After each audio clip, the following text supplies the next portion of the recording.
اور خاک میں پھر لوٹ جائے گا۔ اور آدم نے اپنی بیوی کا نام حوا رکھا اس لیے کہ وہ سب زندوں کی ماں ہے۔ آمین۔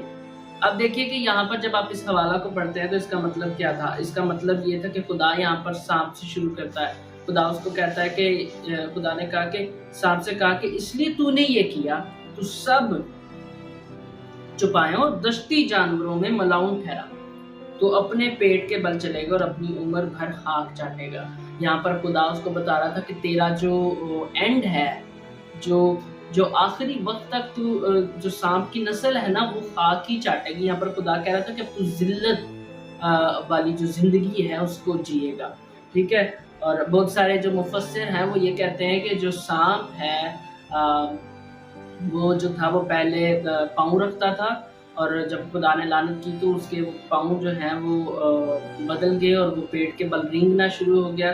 خیر بائبل یہ اس بات کی طرف اشارہ کر رہی ہے کہ سانپ جو ہے اب خدا اس کو لعنت کر رہا ہے اس لیے کیونکہ وہ گناہ میں، اس غلطی میں، اس نافرمانی میں انوالو ہے، اور خدا اس کو وہ لعنت دے رہا ہے جہاں پر وہ ساری زندگی ملاؤن ٹھہرے، اور جب تک سانپ زندہ رہے تب تک وہ خاک کو چاٹتا رہے، یعنی کہ وہ شدید قسم کی ذلت سے گزرے۔ اور پھر آگے 15ویں آیت میں ہم پڑھتے ہیں، اور میں تیرے اور عورت کے درمیان اور تیری نسل اور عورت کی نسل کے درمیان عداوت ڈالوں گا، وہ تیرے سر کو کچلے گا اور تو اس کی ایڑی پر کاٹے گا۔ اور یہ وہ نبوت ہے جو خدا یسوع مسیح کے بارے میں کر رہا ہے، یہ وہ امید ہے جو لعنت کے درمیان چمک رہی ہے، یعنی کہ ساری طرف لعنت ہی لعنت ہے۔ خدا بتا رہا ہے کہ یہ اب نتیجہ ہوگا، یہ سارا کچھ ہوگا، بیچ میں ایک دم سے ایک نبوت خدا کر رہا ہے جو امید کی ایک بڑی کرن ہے۔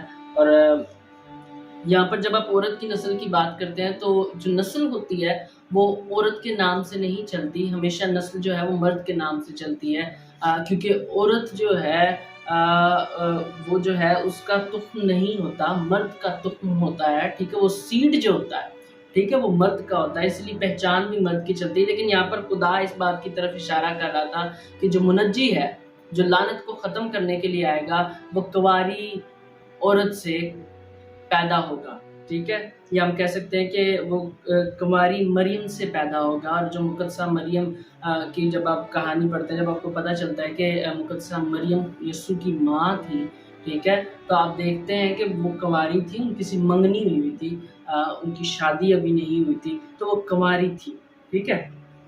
اور یہ بات جو ہے، یہ اس بات کی پختگی اور اس کے تعلق سے بھی میں آپ کے سامنے حوالے رکھنا چاہتا ہوں۔ یسایہ نبی کا صحیفہ، اس کا 7 باب اور 14 جب آپ پڑھتے ہیں تو آپ کو اس بات کی تصدیق ملتی ہے کہ جو خدا نے کہا کہ عورت کی نسل اور سانپ کی نسل کے درمیان عداوت خدا نے ڈالی، تو عورت کی نسل یعنی کہ کنواری مریم سے پیدا ہوئے یسوع۔ اور یسایہ نبی کا صحیفہ 7 باب اور 14 اس بات کی تصدیق کرتی ہے۔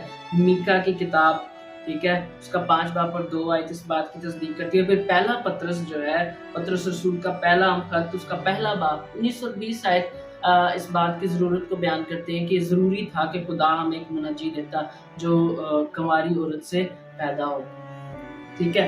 اور جب آپ ہوشیہ کی کتاب پڑھتے ہیں، 11ویں باب کی پہلی آیت پڑھتے ہیں، تو وہاں پر بھی آپ کو اس بات کی تصدیق ملتی ہے۔ خدا کہتا ہے کہ میں اپنی قوم میں سے میرا بیٹا جو ہے وہ مجھے بلاتا ہے، ٹھیک ہے، یہ نبوت تھی جو خدا وہاں پر کر رہا ہے۔ جب آپ آدم کی بات کرتے ہیں تو خدا نے آدم کو سزا سنانے سے پہلے یا اس کو وہ نتیجہ بتانے سے پہلے یہاں پر لکھا ہے کہ پھر اس نے عورت سے کہا کہ میں تیرے درد عمل کو بہت بڑھاؤں گا، تو درد کے ساتھ بچے جنے گی اور تیری رغبت اپنے شوہر کی طرف ہوگی اور وہ تجھ پر حکومت کرے گا۔ جب آپ NLT ورژن کو پڑھتے ہیں، نیو لیونگ ٹرانسلیشن کو، تو آپ کو پتہ چلتا ہے کہ جو یہاں پر الفاظ استعمال ہوئے ہیں رغبت کے تعلق سے، وہ لکھے ہیں کہ the woman you will try to control your husband۔ وہاں پہ لکھا ہے کہ عورت جو ہے وہ کوشش کرے گی کہ اپنے مرد کو قابو میں رکھے، لیکن مرد جو ہے وہ اس پر اختیار رکھے گا، یعنی کہ شوہر اس پر اختیار رکھے گا، ٹھیک ہے۔ آگے چل کر ہم اس کے بارے میں اور زیادہ سیکھیں گے، ہم سیکھیں گے کہ کس طرح سے چیزیں بدل گئی، باتیں بدل گئی، اور وہاں پر یسوع کی اشد ضرورت جو ہے وہ نظر آنا شروع ہوئی، منجی کی ضرورت نظر آنا شروع ہوئی۔ تو اگلی ایپیسوڈ کا انتظار کیجیے گا۔ چلیں مل کر دعا کرتے ہیں۔